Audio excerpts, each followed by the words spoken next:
세월의 흐름을 물이 흐르는 유수와 같다. 또 활시위를 떠난 손살과 같다. 어느덧 2022년도가 2주간 남았습니다. 다음 주간은 또 성탄주일로 지키는 주일이 되어졌고, 그 다음 23년 첫날은 또 주일로 하나님 앞에 지키는 그런 날로 구성이 되어져 있습니다. 우리가 이 한 해를 참 어떻게 보면은 생각도 못했는데 이제 마무리를 지어야 할 시간에 이르렀는데, 그래서 오늘은 나의 짐을 여호와 하나님께 맡기라라는 말씀을 가지고 생각하고자 합니다. 그런데 이 말씀의 배경은 바로 사랑하는 아들과 사랑하는 친구, 다시 말하면은 압살롬과 다윗에게서 가장 친한 친구 중에 하나인 아히도벨이 두 사람이 공모하여서 반란을 일으키는 그런 배경의 역사가 있습니다. 그래서 다윗은 보면은 참 믿을 사람이 하나도 없는 그런 상황에 처하였을 때에 하나님 앞에 의지하고 기도하는 그 모습이 기록되어져 있는 것입니다. 해결할 수 없는 죄의 짐을 짊어지고 살아갈 수밖에 없는 인생, 하나님 앞에서 하나님의 은혜로 용서함을 받는, 오직 예수 그리스도 십자가 보혈의 능력으로 용서함을 받는 그 짐의 문제를 해결할 수 있기에 우리의 짐을 성삼위 하나님께 맡겨야 될 것입니다. 어떻게 보면은 하나님 앞에 이 지상에 살아가는 정말 언약 가진 백성을 제외하고는 모두가 어리석은 당나귀와 같다. 이솝 이야기 중에 보면은 한 상인의 집에 아주 일하기 싫어하는 게으른 당나귀가 있었어요. 그래서 이제 장사하러 떠나가면서 당나귀에게 소금 가마니를 짊어지었어요. 안 그래도 일하기 싫은 당나귀, 이거 가니까 소금 가마가 얼마나 무거워요. 진짜 가기 싫어. 당나귀가 본래 성질이 좀 안 좋거든요. 그래 가다가 개울을 건너는데 당나귀가 실수를 해서 넘어졌어. 근데 이상해. 물에 넘어졌다가 일어나서 가면 갈수록 짐이 가벼워지는 거예요. 당나귀가 깨달은 거야. 이야, 이거 짐을 지고 갈 때마다 개울에서 넘어져야 되겠다. 나중에 가니까 소금 가마가 다 녹아가지고 너무 가벼워. 그래서 속으로 혼자 룰루 이제 노래를 부르면서 당나귀가 갔겠죠. 그런데 그걸 주인이 모르느냐? 주인이 알아요. 야, 연마 요거 한 분 골탕 먹여야 되겠다. 그래서 그 다음에 장사 갈 때는 이제 소물 한금 지웠어요. 뭐 여러분 소물 뭐 아무리 싫은들 무겁습니까? 근데 이 당나귀가 그래, 이번에도 가다 물에 탁 넘어져야 되겠다. 그러면 이거보다 더 가볍겠지. 그래 가다가 이제 개울이 나와. 먼저 그 개울이 딱 나오는데 그래, 여기서 한번 실수하는 척하고 넘어져야 되겠다. 그 가벼운 솜뭉치를 쥐고 가다가 당나귀가 불어 실수하는 척하고 푸덕떡 넘어졌어. 그런데 이게 웬일입니까? 일어날 수도 없어. 얼마나 무거운지. 그런데 주인은 채찍을 가해. 빨리 안 간다고. 여러분, 이게 뭔 걸 의미하는 것일까요? 우리 인생은 살아감에 있어서 하나님이 우리를 다 아십니다. 우리가 아무리 머리를 굴려도 하나님은 아십니다. 그래서 그저 하나님이 주시는 그 사명의 길을 가면 돼요. 짐이 좀 무겁다 싶으면 그냥 무거운 대로 가면은 목적지에 갈 수 있어요. 때로는 내가 별 신경을 안 써도 되어질 일 같아도 최선을 다해야 돼요. 농띠 치면 안 된다 그 말인 겁니다. 그래서 우리는 오늘 이제 네 짐을 여호와께 맡기라 라는 말씀의 본론에서는 구원받은 언약의 백성에게 주어진 짐은 하나님이 맡으신다.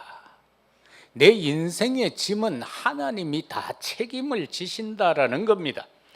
그래서 오늘 이 다윗과 압살롬 그리고 아히도벨 사이에서 일어난 이 문제에서 첫 주제는 사람은 믿음의 대상이 아니고 사랑의 대상이다. 우리 인생은 서로가 믿음의 대상이 아니라 사랑의 대상이다라는 겁니다.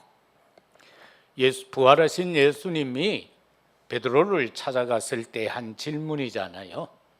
그 베드로의 영적 상태를 이제 점검하는 거예요. 네가 나를 사랑하느냐라고 할 때에 뭐 달리 뭘 말할 거 없잖아요. 내가 사랑합니다 하고 뭐 극할 것도 없어요. 주님이 아신다라고 하면 돼요. 내 안에 계신 성삼위 하나님이 나를 얼마나 잘 아시겠어요. 그죠? 그래서 이 베드로도 보면은 주님께 사랑의 대상이지 믿음의 대상은 아니에요. 믿을 수가 없었잖아요. 뭐 지 상황에 따라서 배신하고 했으니까요. 그래서 짐을 진 인간은 믿음의 대상은 아니다. 그래서 우리는 말씀을 믿고 나의 언약을 잡아야 된다. 하나님의 언약의 말씀을 붙들고 언약을 잡아야 돼요. 하나님이 주신 그 말씀이 나로 하여금 어떻게 살라고 요구하고 계시는가, 그걸 언약으로 붙잡아야 돼요. 그래서 우리는 기도 24는 계속 들어왔지만은 기도 24보다 더 앞서서 우리가 붙잡아야 될 것은 말씀 24다. 왜냐하면은 말씀 24가 안 되면 우리는 사단한테 속을 수밖에 없고 사람한테도 속을 수밖에 없고 나 자신에게도 속을 수밖에 없어요. 우리는 자꾸 합리적인 사고로 살아가잖아요. 그리고 어떻게 해서든 나를 변호하면서 사는 게 인생이요. 내가 나를 변호하는 거예요. 절대 우리는 하나님 앞에나 사람 앞에 잘못했습니다라는 말을 잘할 수 없어요. 어떻게든 핑계 대다가 마지막 길에 봉착했을 때에야 하나님 잘못했습니다. 야, 잘못했다. 이렇게 되는 것 아니겠습니까? 그래서 우리는 하나님 말씀에 깊은 시간을 가져야 됩니다. 하루에 뭐 단 몇 분씩이라도 한 구절의 말씀을 읽고 좀 깊은 시간을 가져봐야 돼요. 다시 말해서 하나님 앞에 모든 것을 내려놓고 그리고 하나님 앞에 나를 열어라. 우리가 말씀을 묵상하게 되면은 말씀은 우리에게 있어서 거울이기 때문에 말씀을 묵상하면은 내 모습을 볼 수 있어요. 내 영적 상태를 볼 수 있단 말입니다. 다른 것으로는 나를 관찰할 수가 없어요. 거울된 하나님의 말씀으로만 나를 볼 수가 있기 때문에 그러합니다. 내가 왜 나를 대구 선교교회의 목사로, 대구 선교교회 중직자로, 그 가운데 왜 나로 하여금 산업을 하게 했느냐라는 그 교회라는 것 속에서 언약을 잡아야 돼요. 다시 말하면 성막과 성전과 교회에 대하여 나의 언약은 무엇이냐라는 것입니다. 내 입장으로 생각하지 말고, 왜? 내 입장으로 생각하면은 바른 언약을 붙잡을 수가 없어요. 그래서 왜 우리는 믿음의 대상이 될 수 없는가? 하나님을 떠난 존재들인데 어떻게 믿음의 대상이 될 수 있겠습니까? 사람이 사람을 믿는다라는 것은 근본적으로 아니다라는 거죠. 왜? 하나님을 떠난 상태에 있는데 어떻게 믿을 수가 있어요? 그래서 그 사람들을 회복시키기 위해서 여자의 후손을 보내겠다라고 한 겁니다. 하나님같이 되고자 하는 인간을 어떻게 믿을 수 있나 그 말입니다.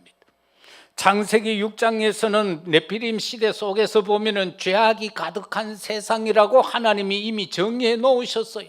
그 속에 살아가는 죄악이 가득한 세상에 살아가는 사람은 마음과 생각, 계획하는 것이 모든 것이 악하다라고 하나님이 정의했어요. 그래서 내가 지은 것을 한탄한다라고 말했어요. 따라서 하나님을 떠난 인간은 삶에서 참 행복 누릴 수 없습니다. 참 안식 있을 수가 없습니다. 오직 방주 되신 예수 그리스도 안에서만 생명 보존이 되어질 수 있고 참 안식이 될 수 있고 참 행복이 될 수 있습니다. 요즘 핫한 주말 연속극 하나가 있더라고요. 재벌집 막내 아들. 재벌집 막내 아들. 그거 한번 보세요. 오늘 저녁에도 하는데 몇 시요? 사모 몇 시? 10시 반? 한번 보세요. 재벌집 아들들이요, 그 유산을 조금이라도 더 받으려고 막 난리를 치는 거예요. 응? 자기가 낳은, 배 아파 낳은 자식들에게 이 유산이 가게 하기 위해서. 왜? 밖에서 나온 자식 하나 있어. 그건 더 똑똑해. 그런데 거기에다가 영감이 재산을 다 물려주려고 하니까 부인이 그 밖에서 온 손자하고 남편을 죽이려고 교통사고를 만드는 거예요. 앞으로 왜 흘러갈지는 모르겠습니다만은, 그리고 막 형제간에도 서로 막 주식 더 차지하려고 서로 공격하고 물고 뜯고 난리. 그게 세상이라. 물질이 있으면 될 줄 알았는데 그 안에 참 행복이 없고 그 안에 참 안식이 없다. 같은 식탁에 앉아서 밥은 먹는데 지금 그게 영양 있는 밥이 아니고 그게 독이다 말이다. 어떻게 하면은 형님을 몰아내고 내가 그 자리에 올라갈까? 어떻게 하면 내 동생을 저거 몰아내버리고 저 주식 내가 다 차지할까? 왜 그래요? 하나님을 떠난 존재들이다. 죄악이 가득하기 때문에 마음, 생각, 계획하는 것이 모두 악할 뿐이다라는 겁니다. 그래서 성공하면 뭐합니까? 성공하면 할수록 하나님을 떠난 존재는 교만해질 수밖에 없다라는 것입니다. 그 하나님을 떠나서 성공하고자 하는 엘리트들의 생각은 뭡니까? 하나님을 떠나고자 하는 계획의 하나가 되고자 합니다.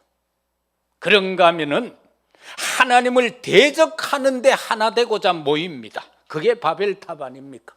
그 결과는 혼란이었고 그 결과는 무너짐이었고 그 결과는 흩어짐이었다. 해결 방법은 뭡니까? 내가 지시할 땅으로 가라. 하나님이 말하는 걸로 가라는 겁니다. 그냥 가만히 눈 감고 있으면 뭐 하나님이 음성 들려줍니까? 말씀 속에 있다라는 겁니다. 두 번째는 짐이라는 문제 해결에 있어서 답은 기도뿐입니다.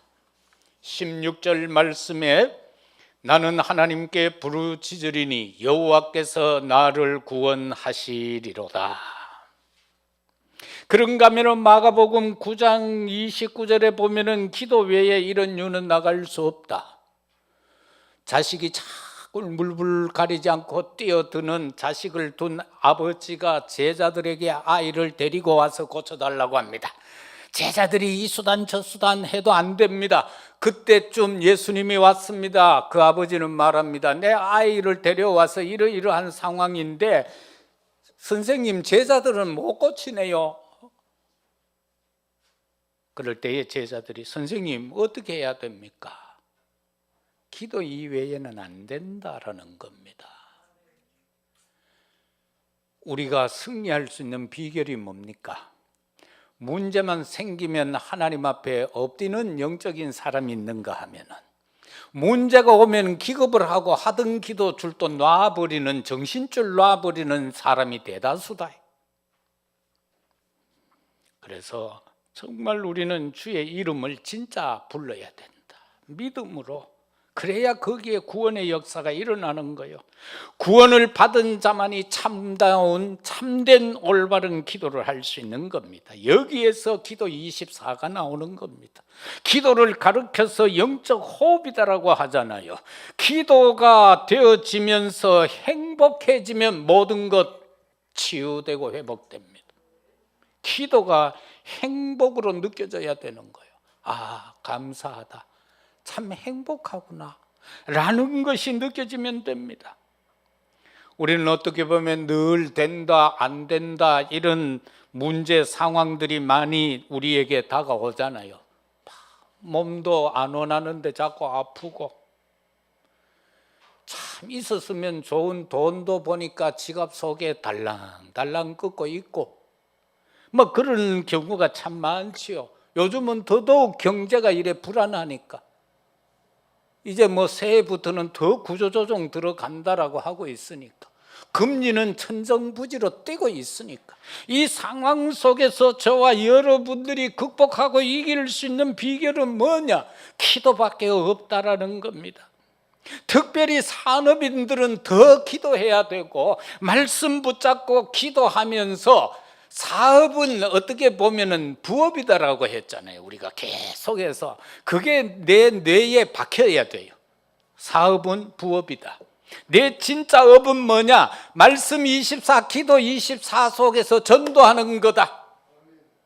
하나님, 저 사람 너무 불쌍합니다, 저 사람 살려야 되겠습니다라는 이 마음, 내 주변에 있는 내 직장의 동료 가운데 아버지 하나님 저 사람 불쌍합니다라는 마음이 생겨야 된다, 그 말입니다. 그래서 그들에게 오직 답이 되는 그리스도 전하여서 그로 하여금 예수 믿게 해서 교회 데리고 오는 것이 내가 할 일이다라는 것.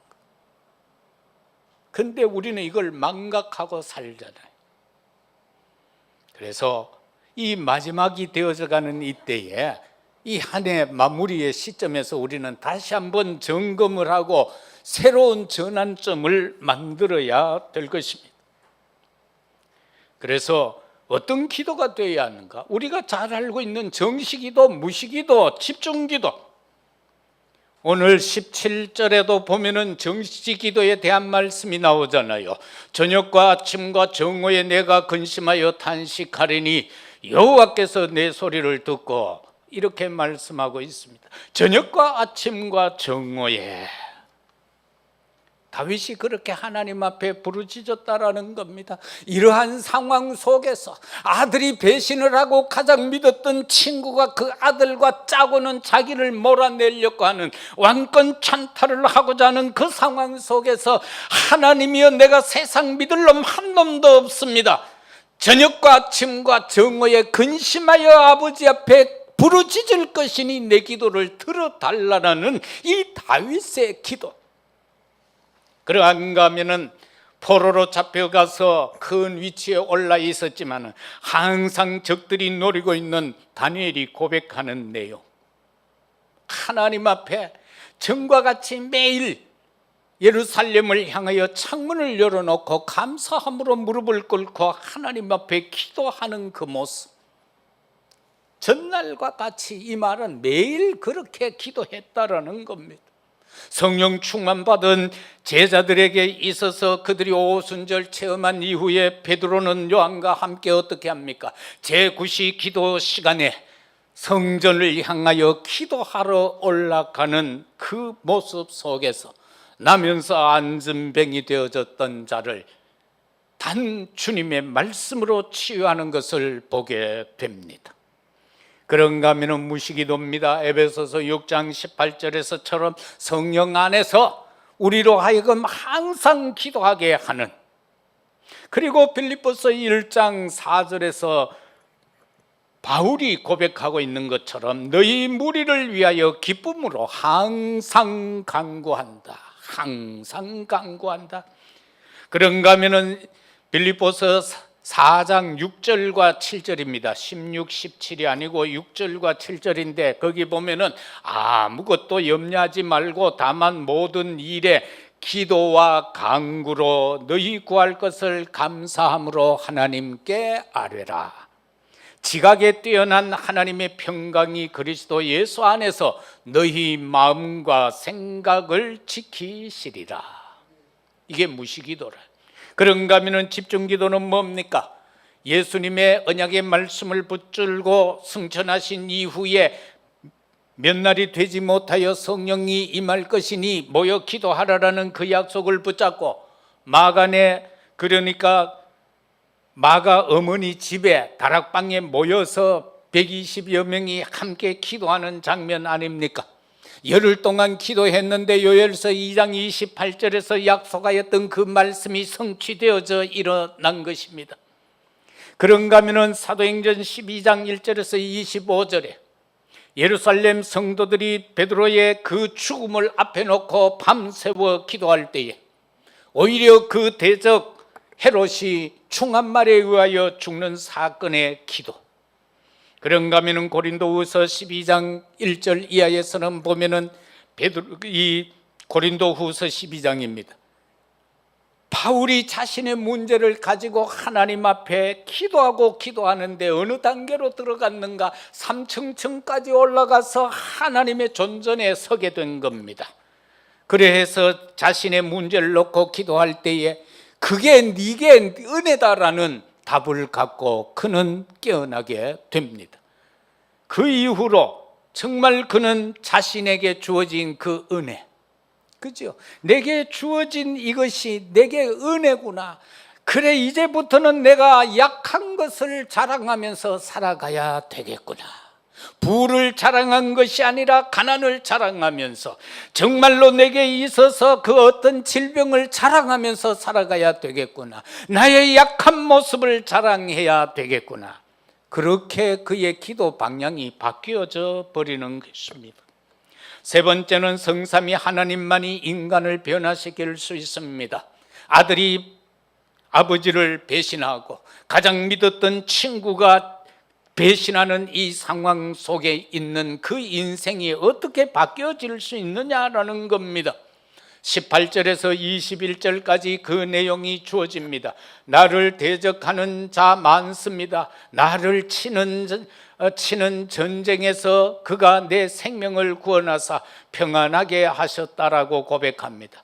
옛날부터 계시는 하나님이 들으시고 그들을 낮추십니다. 그들은 변하지 아니합니다. 하나님을 경외하지 아니합니다. 자신을 대적하는 그들은 변하지 않는 존재들이고 하나님을 경외하지 않는 존재들이라고 말합니다. 그는 손을 들어 자기와 화목한 자를 치고 그의 언약을 배반했습니다. 그의 입은 우유 기름보다 미끄럽습니다마는 그의 마음은 전쟁이요. 그의 말은 기름보다 유하지만은 사실 실상은 뽑힌 칼이로다. 우리가 이 세상에서 마주하며 살아가야 할 불신자들이 이러한 존재자들이라는 것을 말씀하고 있지 않습니까? 없는 말 있는 말 다 우유 기름보다 미끄러운 말을 하지만은 그들은 실상 우리와 전쟁을 도모하고자 하는 중심이다라는 겁니다. 그의 말은 기름보다 유하지만은 실상은 뽑은 칼을 들고 있다라는 겁니다. 여기에 우리는 사단의 전략에 속지 않아야 됩니다. 그래서 그가 깨달은 게 뭡니까? 옛 사람을 버리고 새 사람을 입으라는 겁니다. 에베소서 4장 22절에서 24절의 내용입니다. 옛 사람을 벗어버려라. 그리고 새 사람을 입으라는 겁니다. 그러면서 우리가 할 수 있는 것은 하나님이 주시는 24의 힘을 회복해라. 그리고 하나님이 주시는 24의 평안을 가지라. 하나님이 주시는 24의 행복 속에 살으라는 겁니다. 사람이 성격이 잘 안 바뀌는 모양이죠. 우리 인간이 아무리 수양해도 근본적인 건 바꿀 수가 없습니다. 성령의 역사가 아니고는 근본적인 것이 바뀌어지지 않습니다. 이번 주간에 어떤 분들을 만나서요, 서울에서 내려와서 몇몇 분을 같이 이래 만나면서 하는 말이 자기는 안 바뀐다는 거예요.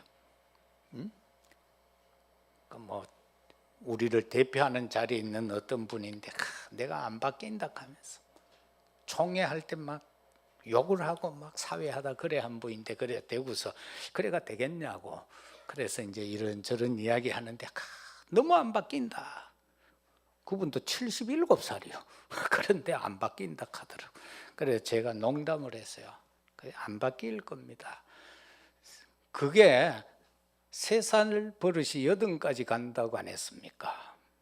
3살 때 형성된 겁니다. 그게 바뀌겠습니까? 이제 그런 농담으로 웃고 그래 했는데 인간이라는 것이 참 잘 안 바뀌어요. 그래서 우리 자녀들은요 어려서부터 말씀으로 양육해야 돼요. 그 언약 속에서 양육하면은 우리가 아이고 저거 좀 모자란다 싶어도요 끝에 가서 는 할 때 답은요 하나님의 것으로 답이 나는 거예요. 그래서 우리가 내 자녀 후대는 복음 안에서 길러야 된다는 게 그거고, 내 자녀 후대를 놓고 눈물로 기도하라는 것이 바로 그것 때문에 그런 거예요. 기도 안 해놓으면은요 일단은 재벌 그거 한번 보세요. 막 정말 막 집 으리으리하잖아. 막 한 동산이 한 집이요. 좋은 차 다 타고 그러잖아. 그거 부러워할 것 없다는 거요. 는 멸망. 우리가 지금은 내 후대들이 좀 모자라 보이고 걱정되는 것 같아도 기도와 언약 말씀 속에서만 되게 돼 있으면은 끝에 가서는 성공이 된다는 거예요. 진짜 성공이 뭡니까? 여러분 자녀가 한 달에 1,000만 원씩 갖다 주면 그게 성공입니까? 걱정 안 끼치는 게 그게 성공이에요. 내 자식이 나를 걱정 안 끼치면 그 자식이 성공한 자식이에요. 대통령 돼 있으면 뭡니까? 맨날 걱정시키는 자식이라면 그거는 성공이 아니에요. 옛사람을 벗어버려라. 다윗의 왕권에 도전한 이 아들 압살롬 한번 보세요. 애비 침상까지 범하는 자식이 되고, 아히도벨은 절친한 친구인데 그 친구의 아들을 격동시켜가지고 반란을 도모하고 안 되겠다 싶으니까 고향으로 도망가서 아히도벨은 자살합니다. 사무엘하 17장 18절에 그 내용이 기록이 되어져 있습니다. 성삼위 하나님만이 인간을 변화시킬 수가 있습니다. 어떤 변화요? 성품 치유를 할 수 있다. 성삼위 하나님이 역사해야 우리의 성품이 치유되는 거요. 내 속에 잘못 각인되고 잘못 뿌리 내려지고 잘못 체질화되어진 거, 이거 3년 동안거 한다고 고쳐집니까? 안 고쳐져요. 그런데 성령이 역사하게 되면은 근원적인 것, 근본적인 것이 치유된다. 민수기 12장 3절에 보면은 막 혈기로 사람 죽이고 도망갔던 그 모세를 보고 하나님이요 그 형 아론하고 누나 미리암이 임마 이거 보니까 좀 삶이 그렇습니다 라고 하면서 자기 동생을 하나님 앞에 고발하는 내용이 나와요. 민수기 12장에 보면 그럴 때에 하나님이 그들을 데리고 장막 밖에 와서 모세는 세워두고 둘을 데리고 가서 하는 내용인 거예요. 이 사람 모세는 온유함이 지면의 모든 사람보다 더하다. 온유함이 너희들이 볼 때는 잘못되어진 것 같지만은 내가 볼 때는 그 온유함이 이 지면의 모든 사람보다 더하다. 온유함이 그 내용을 말하고 있는 거예요.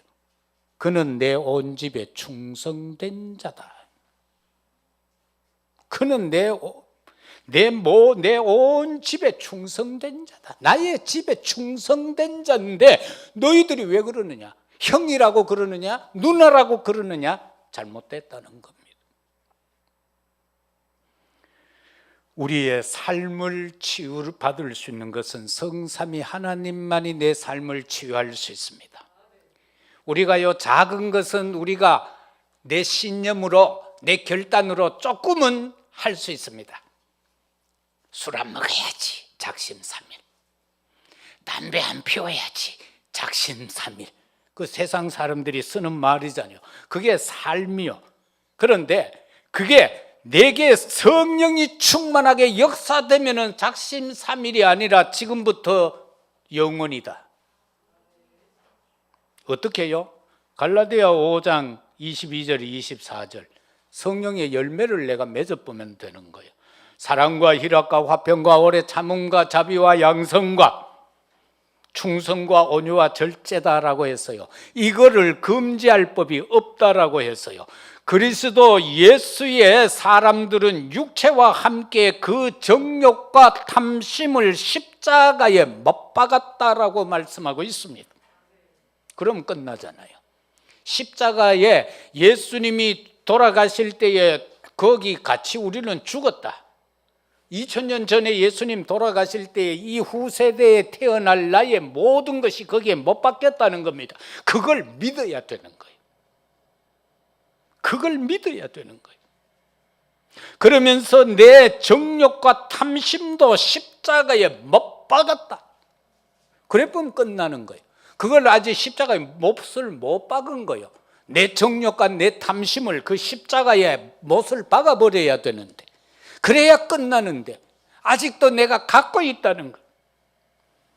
그렇기 때문에 삶의 치유는 성령의 역사 속에서 바로 이 9가지 열매를 맺음과 같이 치유될 수 있다는 겁니다. 마지막으로 내 모든 짐을 여호와께 맡겨라. 22절의 말씀 아닙니까? 네 짐을 여호와께 맡기라. 그가 너를 붙드시고 의인의 요동함을 영원히 허락하지 아니하시리로다. 저와 여러분은 의인 맞지요? 우리는 예수 그리스도로 말미암아 사망에서 생명으로, 사망에서 생명으로, 정말로 의의, 죄의 자식에서 의의 자녀로 우리는 자리가 옮겨진 자들입니다. 그렇기 때문에 내 삶의 짐이 하나님께 맡겨져 버려야 되는 거예요. 마태복음 11장 28절 이하입니다. 수고하고 무거운 짐진 자들아 다 내게로 온나 내가 너희를 편히 쉬게 하겠다. 내 올무는 무거운 게 아니다. 내 짐은 무거운 것이 아니고 내 올무는 어려운 것이 아니다. 그렇게 분명하게 말씀합니다. 여기에서 삶의 짐이라는 게 뭡니까? 이 마태복음은 유대인들에게 하는 말씀이거든요. 그 유대인들이 종교의 짐 속에 눌려 있어요. 거기에서부터 벗어나라는 겁니다. 우리가 종교적 의식에 매여 있으면 안 돼요. 우리가 배워야 할 것은 온유와 겸손을 배우라고 예수님이 분명하게 그렇게 말씀하잖아요. 내 이 삶의 짐, 종교적인 짐을 내려놓을 수 있는 것은 하나님 앞에서, 그리스도 앞에서 온유함과 겸손함을 배울 때에 그 짐이 내려진다는 것입니다. 교만하면 절대로 그 무거운 짐이 벗겨지지 않습니다. 그 다음에는 언약 여정입니다. 언약의 여정. 저와 여러분 남은 자요, 순례자요, 정복자들 아닙니까? 이 순례자들이 그 중세시대에 보면은 복음 전하러 다닐 때에 그들은 절대로 흔들리지 않았어요. 왜? 말씀 붙잡고 기도하면서 그들은 광야길을 걸어갔지만 조금도 피곤하지 않았다라는 겁니다. 디모데후서 4장 7절에 보면은요, 나는 선한 싸움을 싸우고 나의 달려갈 길을 마치고 믿음을 지켰으니 8절에서 나를 위하여 의의 면류관이 예비되었다. 의로운 재판관이 그날에 내게 주실 것이고 내게 주신 그 주님의 나타나심을 사모하는 자들에게도 모든 자에게도 같이 면류관이 준비되어졌고 주신다라는 겁니다. 그러면서 저와 여러분이 언약의 여정을 걸어가면서 가장 중점적으로 해야 될 것은 믿음을 지켜라라는 것입니다. 하나님 앞에 믿음을 지켜라. 그게 바로 짐을 내려놓는 겁니다. 내가 안 믿으면 짐이 절대로 벗겨지지 않습니다. 내가 하나님의 말씀을 전적으로 믿을 때에 그 짐이 내려지게 된다는 겁니다. 그 다음에 세계 복음화의 짐입니다. 237 나라 5천 종족 살리자. 정말로 우리 전도하자, 선교하자. 이게 잘못되면요 우리에게 짐으로 올 수가 있어요. 짐으로 올 수가 있어요.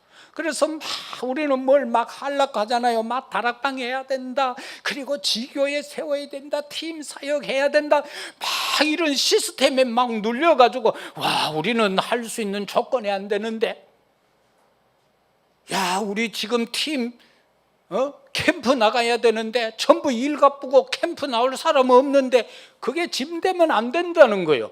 그건 아무것도 아니에요. 그거는 그저 방법론 중에 하나일 뿐이요. 그 방법은 해도 되고 안 해도 돼요. 진짜 해야 될 건 뭐냐? 전도해라는 겁니다. 그냥 전도하면 되는 거예요. 뭐 이것저것 뭐 만들자, 뭘 만들어? 옛날에 우리나라에 어디 뭐 복음 들어왔을 때 뭐 만들어가 전도했습니까? 그냥 한 거요. 그냥 그때는 뭐요? 예수 믿으면 부자 된다 막 이래가 우리나라가 부흥한 거예요. 옛날에는 워낙 가난하니까 예수 믿으면 부자 된다, 그래서 다 믿은 거예요. 그래서 교회 와가 말씀 듣다가 그 속에서 구원의 역사가 일어났다, 그 말이에요. 오늘날도 마찬가지요. 하나님의 방법은 괜히 시대가 달라지고 복잡하니까 이 복잡한 인간의 머리를 좀 기쁘게 하려고 이런저런 소리 많이 하는 거예요. 근데 그거 다 아니요. 오직 전도만 하면 되는 거요. 뭐야, 아멘 안 하면 전도하기 싫지? 그래라 막 옆에 있는 사람 다 죽어 뿌그러. 옆에 있는 사람 막 다 지옥 가 뿌그러. 저 집사, 에? 아들, 딸, 신랑 지옥 가면 좋겠나? 에? 우리 진짜요, 막 하나님 앞에 매달려야 되는 거예요. 하나님, 저거 불쌍합니다. 내게 불쌍한 마음이 들어야 돼요. 원수같이 여겨지면 그거 아직 안 돼. 구원의 날이 아직 멀어서 불쌍하게 여겨져야 돼. 하나님, 저거 불쌍해 죽겠습니다. 저거 하다가 구원 못 받고 죽었으면 뭐야 합니까? 이 불쌍한 마음이 내게 일어나요. 그래서 세계 복음화의 짐 떨쳐버려라. 말씀 24, 기도 24, 전도 24로 들어가면 되는 겁니다. 오직 여기에서 오직이 나오고 유일성이 되고 재창조의 역사가 일어나는 겁니다. 말씀 맺겠습니다. 내 인생 내 것 아닙니다. 인생이 내 것이다 착각하지 마시기를 바랍니다. 내 인생 내 것 아닙니다. 말씀과 기도로 행복해지는 우리가 되십시다. 하나님이 주신 것으로 행복하십시다. 하나님이 하나님의 것으로 치유되어지기를 바랍니다. 예수님 말씀합니다. 영접하는 자, 곧 그 이름을 믿는 자들에게 하나님의 자녀가 되는 권세를 줬다고 말입니다. 요한복음 8장 32절에서는 진리를 알지니 진리가 너희를 자유케 하리라고 했습니다. 우리를 자유케 하실 분은 오직 예수 그리스도밖에 없습니다. 그 어느 것으로도 우리는 자유를 누릴 수 없습니다. 오직 예수 그리스도를 통해서만 모든 것이 회복됩니다. 이제 2주 남은 이 시점에서 우리가 내게 주어진 짐이 뭡니까? 해결해야 될 짐이 뭡니까? 성삼위 하나님 앞에 맡길 수 있는 우리들이 되시기를 예수 그리스도 이름으로 축복합니다. 아버지 하나님, 감사합니다. 내 짐을 여호와께 맡기는 믿음을 허락하옵소서. 예수 그리스도 이름으로 기도드리옵나이다. 아멘.